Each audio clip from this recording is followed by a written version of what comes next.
আগামী 1 জুন থেকে মালদ্বীপে অনুষ্ঠিত হবে 4 জাতি ফুটবল টুর্নামেন্ট, যেখানে অংশগ্রহণ করবে মালদ্বীপ, আফগানিস্তান, পাকিস্তান এবং বাংলাদেশ।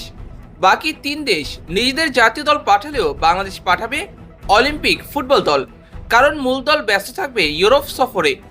এই টুর্নামেন্টকে সামনে রেখে মারুফুল হককে হেড কোচ করে ঘোষণা করা হয়েছে 32 সদস্যের স্কোয়াড। অবাক করার বিষয় হলো, মারুফুল হকের এই দলে জায়গা হয়নি কোনো প্রবাসী ফুটবলারের। প্রবাসী ফুটবলারদের মারুফুল হক খুব একটা পছন্দ করেন না, এমন গুঞ্জন বহুদিন শোনা গিয়েছিল ফুটবল অঙ্গনে।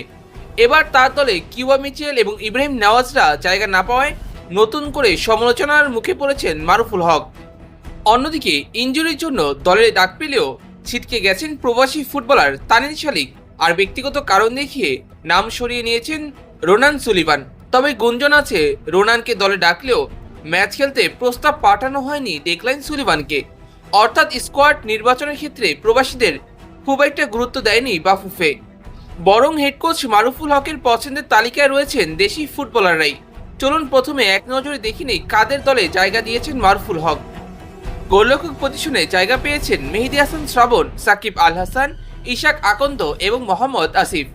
অন্যদিকে রক্ষণভাগে রয়েছেন শরীফউদ্দিন, জাহিদ হাসান, আলফাস মিয়া, মিঠু চৌধুরী, রাসেল হোসেন, রিমন হোসেন, রাতুল, ইউসুফ আলী, ইসমাইল হোসেন এবং রয়েছে প্রণয়।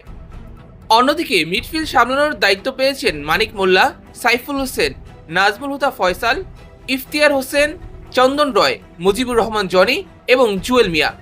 আক্রমণ ভাগে জায়গা পেয়েছেন নাজিম উদ্দিন, রাব্বি হোসেন রাহুল, জুম্মন নিঝুম, মোর্শিদ আলী, সৌরভ দেওয়ান, আসাদুল মোল্লা, ইয়াসিন আরাফাত সিফাত, পিয়াস আহমেদ নোবা, আলামিন, মানিক এবং মইনুল ইসলাম। মারুফুল হক এই দলে রেখেছেন তার ক্লাব ঢাকা আবাহনীর হয়ে পুরো সিজনে মাত্র 69 মিনিট খেলা আসাদুল মোল্লাকে। অন্যদিকে গেম টাইম বিবেচনা করলে কিউবা মিচেল গ্লুস্টার সিটির হয়ে হাফ সিজনেই 269 মিনিট খেলেছেন, সাথে ছিল একটা অ্যাসিস্টও। তবুও কিউবা মিচেলকে দলে রাখেননি তিনি। প্রশ্ন হলো, ক্লাব ফুটবলে যে আসাদুল মোল্লাকে মারুফুল হক মাঠে নামিয়েছিলেন মাত্র 69 মিনিট, সেই ফুটবলারকে তিনি কিভাবে বিবেচনা করলেন আন্তর্জাতিক ম্যাচের জন্য? তবে এই দলের বেশ কয়েকজন ফুটবলার আছে যাদের দিকে নজর রাখা উচিত।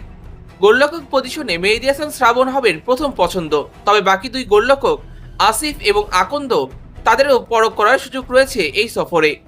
মোহাম্মদ আসিফ বাংলাদেশের হয়ে 2024 সালের অনূর্ধ্ব-20 সাফ চ্যাম্পিয়নশিপের সেরা গোলরক্ষক নির্বাচিত হয়েছিল, তবে এরপর ক্লাব ফুটবলে গেম টাইম না পাওয়ায় চলে যান আলোচনার বাহিরে। তবে সাম্প্রতিক সময়ে পুলিশ এফসির হয়ে মৌসুমের শেষ কয়েকটি ম্যাচে ভালো পারফরমেন্স করে নজর কাড়েন তিনি।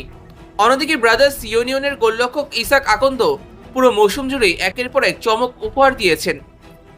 এছাড়া এই দলে আছেন চলতি বছরের যুব সাফ চ্যাম্পিয়নশিপ জয়ী একাধিক তারকা, যাদের মধ্যে আলাদা করে নজর থাকবে ইউসুফ আলী, মিঠু চৌধুরী, মোর্শিদ আলী এবং নাজমুল হুদা ফয়সালের ওপর। অন্যদিকে প্রায় 5 বছর পর লাল সবুজের জার্সিতে ফিরেছেন মানিক মোল্লা। সর্বশেষ 2021 সালে খেলেছিলেন জাতীয় দলের হয়ে। এরপর ফর্মে থাকলেও সাবেক হেড কোচ হ্যাবিয়ার কাবরেরার দলে কখনোই তার জায়গা হয়নি। তবে এবার ভাগ্য যেন সহায়ক হয়েছে। অলিম্পিক দলে ভালো করে জাতীয় দলের জায়গা ফিরে পাওয়াটাই হবে মানিক মোল্লার মূল লক্ষ্য। এছাড়া বাংলাদেশের গোল স্কোরিং সমস্যা সমাধানের জন্য আলোচনায় থাকা 2 তরুণ ফরোয়ার্ড আলামিন এবং পিয়াস আহমেদ নোবা রয়েছেন মারুফুলের দলে।